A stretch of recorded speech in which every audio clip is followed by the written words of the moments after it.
Selamat datang di New Perspective.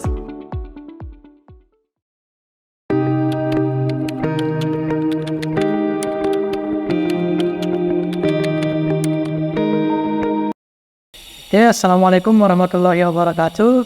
Kembali lagi di New Perspective. Bersama kami ada Bapak Dr. Saiful Hamdi dan Ahmad Yani sebagai pengisi acara kita. Nah, hari ini telah diumumkan pasangan dari Ganjar, yaitu Profesor Mahfud MD sebagai pasangan dan wakil presiden dari Ganjar Pranowo di PDIP. Nah, untuk melihat apakah pasangan ini akan berpotensi ke depannya, karena bulan lalu sudah diumumkan bahwa ada pasangan Anies dan Amin. Nah, bagaimana potensi dari pasangan ini untuk memenangkan Pilpres? Nah, di sini ada dua narasumber kita yang sangat hebat. Kita akan bertanya tentang bagaimana peluang mereka, pasangan ini, Ganjar dan Mahfud, yang telah diumumkan resmi dalam Pilpres 2023. Saya serahkan kepada Pak Dr. Saiful Hamdi terlebih dahulu. Terima kasih banyak Mas Nurul Haroman. Ya, ini drama politik 2024 ini sangat luar biasa. Kemarin kita banyak terkejar dengan keputusan MK, ya. Semua merasa senang di pagi hari, ya, terutama kelompok yang khawatir Gibran maju sebagai cawapres ini.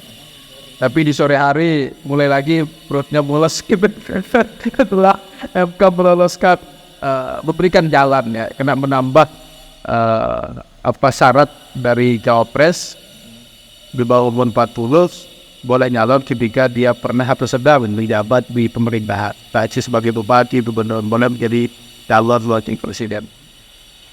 Nah, baru hari ini tadi malam cepat sekali, ya, dinamika politik menjelang pendaftaran di KPU, karena ada dua calon yang memang belum mendaftar, ya, dan belum deklarasi pasangannya, masih jomblo lah untuk kemarin. Sekarang sudah Mas Ganjar, ada Pak Mahfud, ya, Profesor Mahfud akhirnya dipilih oleh Ibu Megawati sebagai wakil presiden. Saya kira apa yang bisa kita baca di sini, bahwa NU masih punya magnet yang luar biasa sebagai basis kantong pemilih ideologis, ya. Karena kita tahu NU sebagai organisasi terbesar, ya, di Indonesia. Jamaah mereka cukup tersebar di mana-mana, ya, terutama di kantong-kantong pedesaan.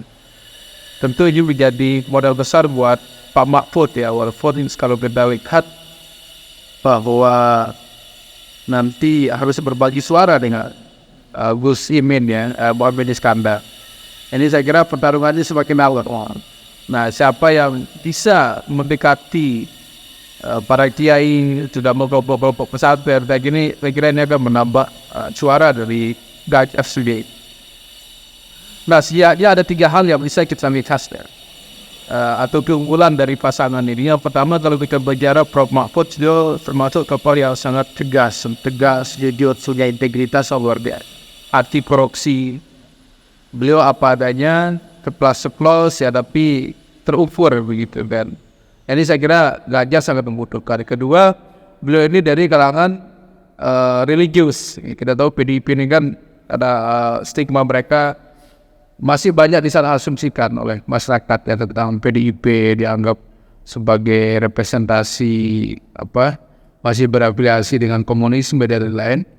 Tetapi bergabungnya Profesor Mahfud, saya kira ini menjadi salah satu hal yang bisa mengubah image, ya, di masyarakat, bahwa ada sosok religius di sana, yaitu Profesor Mahfud MD. Nah, yang ketiga ini, Mas Yani, kelebihan dari pasangan ini saya lihat Prof. Mahfud ini kan sangat dibanggakan oleh semua kalangan yang menjadi kelompok elit, masyarakat di pedesaan, ya, bagaimana beliau berbicara sangat intelektual. Saya kira pengalaman beliau di lembaga eksekutif, di legislatif, dan yudikatif ini tentu menjadi modal besar. Tinggal nanti kita lihat siapa pasangannya Pak Prabowo. Ini saya kira pilpres yang sangat alot ya, pertarungan kaum intelektual. Kita sih berharap banyak tahun-tahun yang betul ya, untuk gagasan ide. Ini kan kita menjual gagasan, bukan menjual politik identitas, bukan menjual kode-kode agama, simbol-simbol agama. Tetapi yang kita jual adalah bagaimana calon kita ini bisa memberikan solusi di masyarakat. Saya kira peluang Pak Ganjar dengan Pak Mahfud ini sangat besar ya. Anggaplah Pak Ganjar ini orang lapangan ya, banyak berbun. Mungkin Prof Mahfud lebih ke konsep ya, konseptor. Itu yang saya lihat. Ya. Artinya bisa saling melengkapi. Jadi tadi saya lihat bahwa memang Pak Mahfud ini kelihatan jujur ya orangnya, religius dan juga intelektual, dan pengetahuannya juga dengan dalam terkait dengan hal yang politik, hukum terutama. Nah, gimana kalau menurut Mas Yani yang bergelut dalam bidang politik? Ya, pandangannya terhadap pasangan Ganjar ini, kata Pak Dokter tadi saling melengkapi. Ya. Nah, tadi kalau dalam sisi politik praktisnya gimana Pak Mahfud ini? Ya, saya sepakat seperti yang dikatakan oleh Pak Dr. Saiful Hamdi, ini pilpres yang cukup alot lah dalam menentukan pasangan, karena Ganjar Mahfud ini kan diumumkan H-1 jelang pembukaan pendaftaran, karena besok Kamis tanggal 19 Oktober itu sudah mulai pembukaan pendaftaran di KPU. Ada beberapa hal yang bisa saya tangkap dengan dipilihnya Prof Mahfud MD ini sebagai cawapres Ganjar. Yang pertama, saya lihat Mahfud ini menjadi solusi kompromi dari partai-partai koalisi yang tergabung di di PDIP gitu. Karena seperti yang kita ketahui ini kan ada P3 sebagai salah satu partai koalisi itu menjagokan Sandiaga Uno, yang kita ketahui beliau sudah bergabung ke P3 dan diusulkan sebagai cawapres Ganjar. Nah, yang kedua ada Perindo juga mengusulkan ketua hariannya TGB sebagai cawapres. Artinya dengan dipilihnya Prof Mahfud ini menjadi titik kompromi lah, pertemunya kesepakatan di antara partai-partai yang tergabung di koalisi Foundation Ganjar. Itu yang pertama. Yang kedua, saya melihat dari sisi ceruk suara dukungan, keberadaan Prof Mahfud ini akan bisa mendongkrak elektabilitas dari Ganjar gitu. Karena kalau kita lihat memang irisan pemilih antara Ganjar dengan Prof Mahfud ini hampir tidak sama gitu. Artinya dengan keberadaan Mahfud ini akan bisa berdampak cukup signifikan terhadap elektoralnya Ganjar. Karena saya melihat bahwa Prof Mahfud ini kan selama ini banyak kita asumsikan sebagai tokoh yang cerdas, tegas, berani, dan Prof Mahfud ini banyak disukai oleh kalangan masyarakat menengah dan menengah ke atas, terutama kaum pendidik dan intelektual. Artinya memang dengan Mahfud menjadi cawapresnya Ganjar, berpotensi Ganjar akan bisa menarik dukungan dari pemilih kalangan kelas menengah dan kalangan kelas menengah atas terdidik gitu. Sedangkan kita ketahui sendiri kalau Ganjar Prabowo ini kan basis pemilihnya adalah kalangan menengah ke bawah gitu kan, tradisional gitu. Artinya ini dengan adanya Mahfud sebagai cawapres ini, maka akan mempertemukan arus dua dukungan besar itu dari kalangan bawah sama kalangan menengah dan kalangan menengah atas terhadap duet Ganjar Mahfud ini. Itu yang saya lihat. Terus yang ketiga yang saya lihat dengan dipilihnya Mahfud ini, tentu juga harapannya adalah akan berikan dukungan elektoral bagi Ganjar nih dari pemilih NU. Karena bagaimanapun harus kita ingat bahwa jumlah pemilih NU di Indonesia ini masih cukup besar nih, itu ya, cukup paling besar lah gitu. Dan di sisi lain juga akan kita ketahui bahwa Anies Baswedan itu telah mengambil Caimin, yang kita ketahui sendiri Caimin adalah cucu dari cicit dari Kiai Hasyim Asy'ari, pendiri dari NU sendiri. Artinya nanti akan ada keterbelahan pemilih NU itu, tapi sedikit tidak dengan Mahfud ini menjadi cawapresnya, maka dukungan NU itu akan terbelah ke Anies dan Mahfud, Anies dan Ganjar. Sambil kita tunggu juga siapa cawapresnya Prabowo gitu. Apakah Prabowo akan mengambil juga dari kalangan Nahdijin, misalnya mengambil Hopipa atau mengambil nama di luar itu gitu. Nah ini kan juga masih kita tunggu.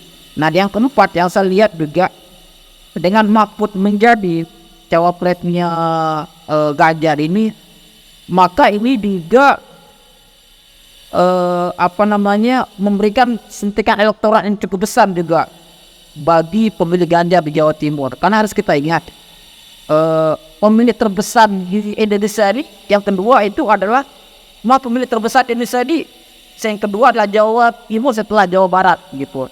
Nah artinya dengan Ganjar Mahfud ini maka akan sangat mungkin gabungan suara dari Jawa Tengah dan Jawa Timur itu akan semakin membuka potensi kemenangan daripada Ganjar Mahfud ini. Itu yang saya lihat gitu.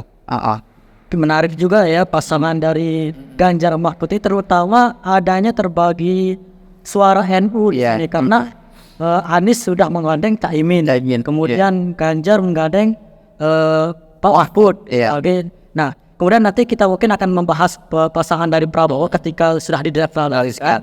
Nah, kita akan melihat apakah ini sudah menjadi pilihan terbaik bagi Ganjar sebagai cawapresnya, bahwa Mahfud MD menjadi cawapres. Apa ini pilihan terbaik mereka? Dan ini adalah sudah hal yang diprediksi oleh orang-orang akan terjadi. Mahfud adalah cawapresnya Ganjar atau bagaimana menurut Pak Dr. Ini apa pilihan terbaiknya, apa hasil belum, atau belum sudah menyamai pasangan Anies Caimin? Bagaimana Pak Bang? Ya, saya kira dari sisi pemetaan kekuatan ya, tadi akan lihat bisa sama-sama kader MD. Saya kira untuk peningkatan suara elektoral, saya kira ini cukup signifikan, terutama Pak Mahfud MD bisa mereduksi lubang-lubang yang ada di PDIP. Dan mereka tahu stigma, kemudian asumsi yang buruk tentang PDIP ini kan masih kuat di masyarakat. Saya kira hadirnya Profesor Mahfud bisa kemudian menutupi ini. Nah, tetapi yang perlu kita ingat memang kalau misalkan Pak Prabowo sudah mendeklarasikan siapa pendampingnya, entah itu Mas Gibran, yang kuat sih kalau kita lihat Mas Gibran atau Erick Thohir ya. Jadi dua ini juga cantelannya pasti ke NU. Tapi begini, catatan kita bahwa tidak semua tokoh-tokoh NU juga sukses ya di Pilpres. Misalkan kasusnya Bu Megawati sama Ketua Umum PBNU dulu, Hasyim Azhadi, yang pernah gagal. Artinya bahwa walaupun sudah ada modal untuk suara, terutama basis ideologis, nah tetapi juga itu belum menjadi jaminan ya. Pasti masyarakat butuh didekati, butuh disapa. Nah, ini saya kira tugas tim sukses untuk membangun strategi supaya masyarakat benar-benar percaya kepada calon ini begitu. Nah, kalau tadi pertanyaannya apakah ini calon yang pas, saya kira sudah komplit lah ya. Kalau kita lihat profil mereka ini termasuk pasangan yang baik, semuanya baik. Pak Anies juga baik dengan Gus Muhaimin, kemudian ada Pak Ganjar Mahfud. Artinya kita ingin Indonesia ini adu gagasan. Itu yang sangat penting saya kira. Kita capek lah kalau selalu mengevaluasi orang ini baik, ini tidak. Saya kira semuanya baik. Pak Mahfud sudah guru besar, Pak Anies juga beliau alumni Amerika. Saya kira ini punya kelebihan semua. Nah sekarang siapa yang bisa memberikan solusi ke masyarakat? Saya kira itu yang kita butuhkan ya, pemimpin yang kita butuhkan ke depannya. Tapi sekali lagi saya katakan bahwa pasangan ini pasangan top ya. Bisa saling melengkapi, kemudian sangat kompetitif dengan calon lain. Kalau dari Mas Yani gimana? Ya, dia cukup menarik juga kalau kita lihat dengan Ganjar Mahfud ini bagaimana konteks ceruk dukungannya di NTB begitu. Saya melihat memang ini pasti juga akan meningkatkan signifikansi daripada dukungan terhadap Ganjar di NTB gitu. Ditambah di sisi lain juga ada mantan gubernur NTB 2 periode, TGB juga selaku sebagai wakil ketua tim nasional pemenangan Ganjar Mahfud gitu. Tapi di sisi lain yang saya lihat memang untuk NTB sendiri ini kan akan ada dua perpaduan kekuatan juga di sini begitu di Ganjar Mahfud, yaitu kekuatannya PDIP, kekuatan nasionalis dan kekuatan Nahdiyin. Meski memang kita ketahui sendiri, kalaupun ada Gus Imin gitu, ini akan memperbelah juga potensi dukungan Nahdiyin, tapi sedikit tidak itu keberadaan Mahfud ini akan bisa menggerek dukungan daripada Nahdiyin di NTB ini sendiri untuk memilih Ganjar Mahfud, ditambah dengan dukungan dari NWDI, Ormas NWDI yang kita tahu juga afiliasi politiknya Verindo sebagai salah satu partai koalisi. Artinya saya melihat potensi kemenangan Ganjar Mahfud ini di NTB juga akan cukup besar gitu. Iya. Oke. Tadi Mas Yani kita sudah menyinggung tentang bagaimana potensi Ganjar di NTB. Kemudian terpilihnya Mahfud sebagai cawapres ini menjadi identitas baru dari Ganjar, terutama mendongkrak suara di NTB. Nah, kalau menurut Pak Dokter, apakah ini sudah cukup untuk mendongkrak suara di NTB dan bisa mengalahkan suara Anies Caimin di NTB? Gimana tuh? Iya, yang memang kita lihat gaungnya yang besar ya, terutama dari calon yang sangat ramai kemarin yang ada ngomong Pak Anies. Jadi ramai sekali. Kemudian Pak Ganjar juga cukup ramai ya. Nah, setelah adanya pengumuman atau deklarasi pendamping beliau ini, saya kira ini tentu juga akan mengubah ya sedikit konstelasi yang ada. Karena selama ini di NTB ini Prabowo sangat kuat secara historis. Nah, tetapi persoalannya ketika konstituennya Pak Prabowo mungkin ada kekecewaan ya, kenapa beliau bergabung ke Jokowi, akhirnya pindah ke Anies gitu kan, sebagian pindah ke Anies, sebagian pindah ke Ganjar. Nah, ini kalau kita petakan memang dari sisi ormas saya kira cukup berimbang ya. Misalkan RW Ajani afiliasinya ke Prabowo, NWDI ke Ganjar, kemudian NU ke Gus Muhaimin. Nah, nantinya pasti suara NU terpecah di sini. Nah, cuman begini, dalam pikiran saya bahwa tidak selalu dukungan partai besar ataupun ormas besar itu bisa kemudian secara langsung melahirkan output bahwa dia akan jadi. Ya kan benar. Tetapi orang akan lebih melihat ke figur. Ini figurnya siapa, profilnya seperti apa. Makanya profil itu sangat penting ya untuk pilpres ini, dan tentu ada upaya-upaya personal dari calon itu sendiri, bagaimana mereka mendekati ke masyarakat. Karena kalau kita bicara suara, yang paling besar dari suara partai kan koalisinya Pak Prabowo. Jadi ada Golkar, ada PAN, ada Gerindra, ya, dan partai-partai kecil yang lain. Sedangkan di nomor 2 Pak Anies, PDIP paling sedikit, PDIP dengan P3. Artinya bahwa di sini mereka harus mengandalkan figur itu sendiri. Kalau figurnya marketable ya, masyarakat percaya, senang ya. Ini yang kemudian mungkin kita harapkan ke depan, supaya kita menghasilkan pemimpin yang hebat yang punya visi untuk mencapai Indonesia emas di 2040. Saya kira itu Mas Lon. Ya, saya juga kita bahkan mungkin yang tidak kalah pentingnya juga ini bagaimana strategi dan langkah pemenangan dari masing-masing tim ini. Karena harus kita ingat seperti yang disampaikan oleh KPU itu bahwa hampir jumlah pemilih kita termasuk di NTB itu secara nasional juga itu hampir setengahnya adalah pemilih muda, pemilih generasi Z. Artinya mereka adalah pemilih-pemilih yang sifatnya rasional, kritis. Nah, tinggal sekarang bagaimana masing-masing dari tim paslon pasangan capres-cawapres ini, baik Ganjar Mahfud, Anies Muhaimin, itu mengemas kampanyenya sedemikian menarik, sedemikian asik, sehingga bisa mengena di kaum pemilih milenial dan generasi Z ini, sehingga apa yang mereka sampaikan itu memiliki daya tarik sehingga bisa dipilih oleh kalangan pemilih milenial ini. Karena jika itu bisa dilakukan, maka potensi kemenangan itu akan semakin besar ya. Karena seperti katanya Pak Hamdi ini, meski didukung oleh ormas besar, meski didukung oleh parpol besar, tidak otomatis itu menjadi garansi untuk kemenangan gitu. Ya.